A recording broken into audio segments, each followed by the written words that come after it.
ወይ ስልኬ ይላል ርዕሱ። እኔስ ተይዣለሁ አንድ በሉኝ ሰዎች፣ ጉዴል ልንገራችሁ ፍረዱኝ ሙስሊሞች።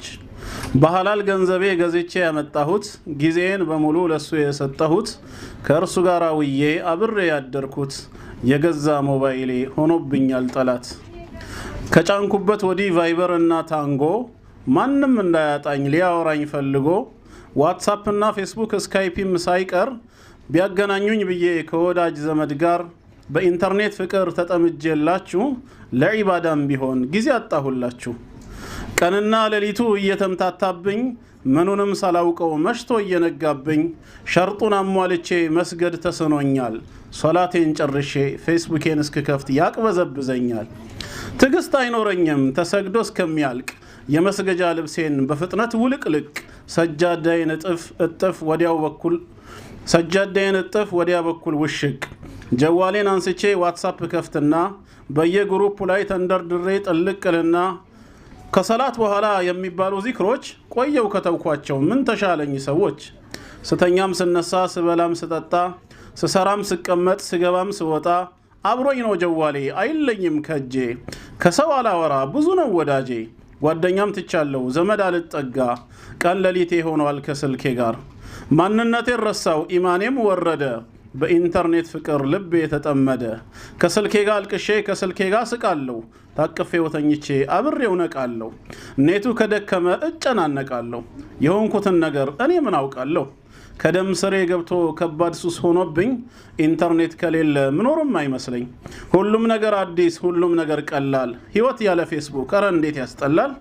በዚህ ሁኔታዬ አጀሌ ከመጣ ወደ አኼራ ሲሄድ ምን ይሆን የኔ ጣጣ። ስራዬን አዝዬ ከቀብር ስገባ ከግራ ከቀኜ ምድሪቱ ተጣባ። ነኪርና ሙንከር ሲይዙኝ ወጥረው በጋለው መዶሻ አናቴን ሰባብረው በዛች አስፈሪ ዓለም ሲበረታ ጭንቄ ፌስቡክ እና ዋትሳፕ እንደማይፈይዱኝ አውቃለሁ ጠንቅቄ። ስካይፒና ታንጎ ላይንና ቫይበር አብረውኝ ላይወርዱ ከጨለማው ቀብር ዛሬም ዱንያ ላይ ኢማን እንዳሳጡኝ አውቃለሁ በአኺራም እንደማያዋጡኝ። ባመጡብኝ ዳ አላህ ፊት አዋርደው እንደሚያስቀጡኝ መቼ ጠፋኝና ባላንጣነታቸው ይልቅ ምን አድርጌ ከውስጥ ላውጣቸው። እኮ በምን ጥበብ ልገላገላቸው ከተተራመሰው ከዚህ ብኩን ህይወት መላቀቅ አልችልም ካልተውኩኝ ኢንተርኔት። እና ሙስሊሞች ሆይ ምከሩኝ ባካችሁ እንደተበላሸው ወደ አኺራ ሄጄ ጀሃነም እሳት እንዳልጣልባችሁ። ገጣሚ እህት ሉላ ትባላለች። አላህ ይጨምርላት። አላሁ አክበር። ሰፊ መልእክት አለው። ባጭሩ ምን ለማለት ተፈልጎ ነው? የሞባይል አጠቃቀማችን ውስን መሆን አለበት።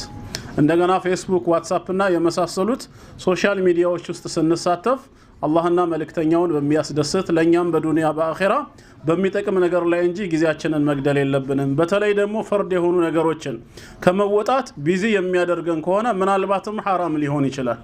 ምክንያቱም ዋጅብን ነገር እየተጋፋ ነውና ከሰላታችን ጋር ከዒባዳችን ከዚክር ሊያዘናገን አይገባም። ፌስቡክ ስንገባ ምንድነው አላማችን? የምንሳተፈው የት ነው? ይሄን ሁሉ ነገር ሁሌ ልናጠና ይገባል። ፎቶ መልቀቁ ላይ ብቻ አይደለም ትምህርት መሰጠት ያለበት። ሴት ልጅ ፎቶዋን በፌስቡክ ላይ እንዴት መልቀቅ አለባት የሚለው ብቻ ሳይሆን ከፎቶ በላይ አቂዳችንን የሚያበላሸውና የሚሸረሽረው የምንሳተፍባቸው ቦታዎች ናቸው። አንደኛ ሹብሃት የሚሰጥባቸው ቦታዎች ላይ መራቅ አለብን። ዲናችንን የሚያስተምሩ ኡስታዞች ወንድም እህቶች ጋር ብቻ ተሳታፊ ነው። ሁለተኛ በኮመንት ከነማን ጋር ነው የምንጻጻፈው የምንጽፈውስ? በተለይ ይሄ አዲሱ ማሬ እንትኔ የሚባለው ነገር ከነማ ጋር ነው የሚሆነው? እርስ በርስ እህቶች ተግባቡ ይሆናል፣ ግን አሉ አንዳንድ በመሃል ወንዶችም ይሄን አጋጣሚ ተጠቅመው የሚገቡ ማለት ነው። ያ ነገር እየቀጠለ ወደ ምን ያመራል? አላህና መልእክተኛውን ወደሚያስቆጣ ነገር እንዳንጠቀምበት።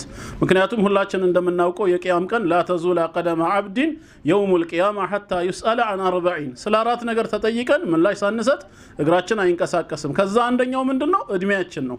ስለዚህ እድሜያችንን በምንድነው የምናጠፋው? ሀታ ይሄንን ዋትሳፕ ከተጠቀምን ፌስቡክ ከተጠቀምን አይቀር ለምን ለራሳችን የሚጠቅመውን ነገር አንጠቀምም? ምንድነው የምናደርገው? ባገኘነው ጊዜ ስለ ዲናችን የሚያስተምሩ ኡስታዞችን ለምን አንጠቀምም? ብዙ ጊዜ ኮሜንቶችን ስናያቸው 200 300 ከዛ በላይ ኮሜንቶች የሚታዩት የት ሰፈር ነው? ትርርብ ሰፈር ነው።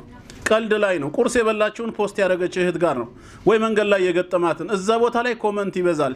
ቢስሚላህ ብለው ግን የአላህን ቃል የሚያስተምሩ ኡስታዞችና ዳኢዎች ስር ግን ኮሜንቱ የተወሰነ ነው። እሱም ጀዛከላህ ነው። በቃ አለቀ።